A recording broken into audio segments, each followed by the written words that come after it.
hail Plankton! All hail Plankton! I'm ready. Promotion. I'm ready. Promotion. Ooh, I think I stepped in something. So I just watched The Crow, a film that was scheduled for release nearly 3 months ago before being shifted to the final week of summer without any real reason. That's always a good sign, right? So, what did I think?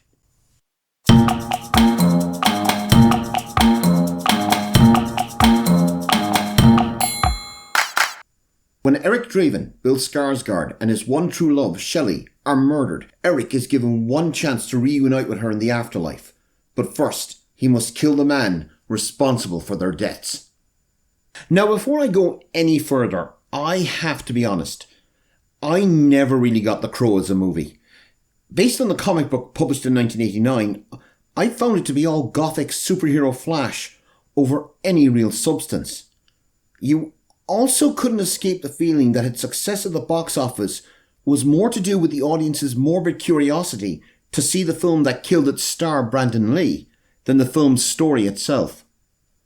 A feeling, I believe, proven by the financial failure of all its sequels, including The Crow Wicked Prayer, starring Terminator 2's Edward Furlong, and the failed TV series The Crow, Stairway to Heaven.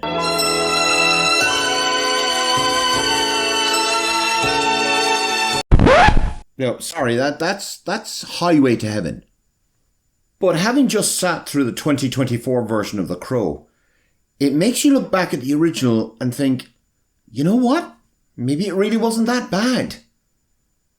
I have to admit, I loathe this film, and will not be wasting much of my time or yours on a review. From the goth nonsense opening titles and an irritating soundtrack desperately trying to seem edgy, although just how edgy can it really be when you have a track from Enya on it? It's like the past 30 years, when it comes to cinema, never happened, as we are trapped in a world considered trendy circa 1995, but today would be simply called cliched. With imagery that is trying to be deep and meaningful, but instead feels more like it was directed by a pretentious 22-year-old film student. As flawed as the original Crow was, at least it had some flair. This has nothing. There's a brutality, not in a visceral way, although the film's finale descends into that. Characters are non-existent. There's no subtlety, no substance to any of them, as they're introduced simply so that they can be almost immediately killed off. Performances are awful. Bill Skarsgård, from It to Barbarian to the Swedish crime series Clark, has proven to be one of the powerhouse performers of the last decade. But here, director Rupert Sanders, best known for Snow White and the Huntsman, assumes that mopiness is the same as intensity, and in doing so has killed the spark that makes Skarsgård stand out. As for FKA Twigs, who plays Eric's one true love Shelley, the kindest thing one can say is, she really can't act. And what about the chemistry between her two leads? Remember, in the original Crow and the comic, Eric is willing to tear the very walls of death down to be reunited with Shelley. Theirs is a love, a passion that cannot die. Well, here, they have as much passion as two dead fish.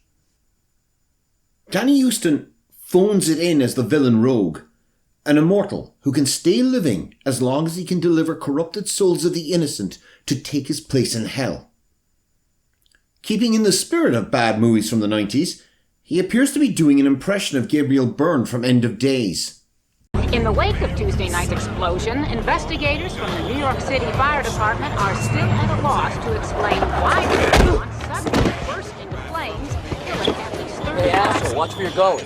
Hey, I like the shirt. Screw you, man.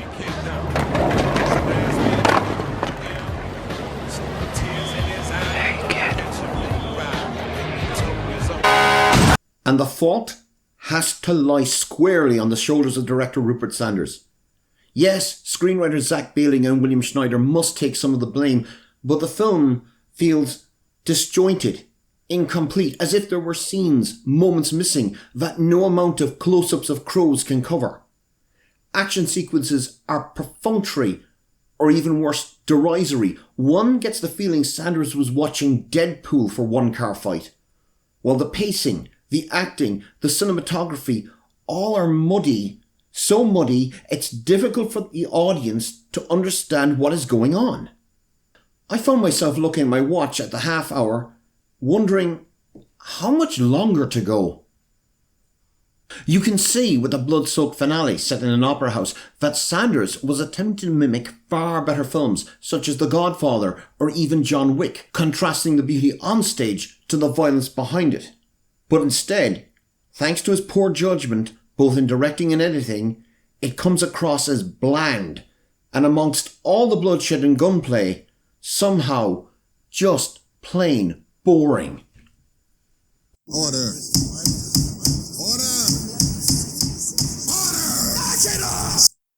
With a ridiculous ending, worthy of another 90s superhero, Spawn, and a final scene allegedly re-edited without the actor's knowledge to promise a sequel that hopefully will now never come, The Crow, just like the drug addict Skarsgård and Twig's play, thinks it's a far more interesting film than it truly is.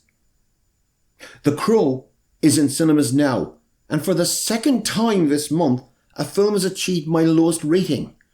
This is a tale told by an idiot, full of sound and fury, signifying nothing. Don't waste your money. Avoid. Please, sir, I want some more. More? All right, stop it. Stop it right there. Go on, fill up the bowl. And if you liked this episode of So What Did I Think and you want to see more, please click like and subscribe. Remember, always subscribe. Thanks for watching.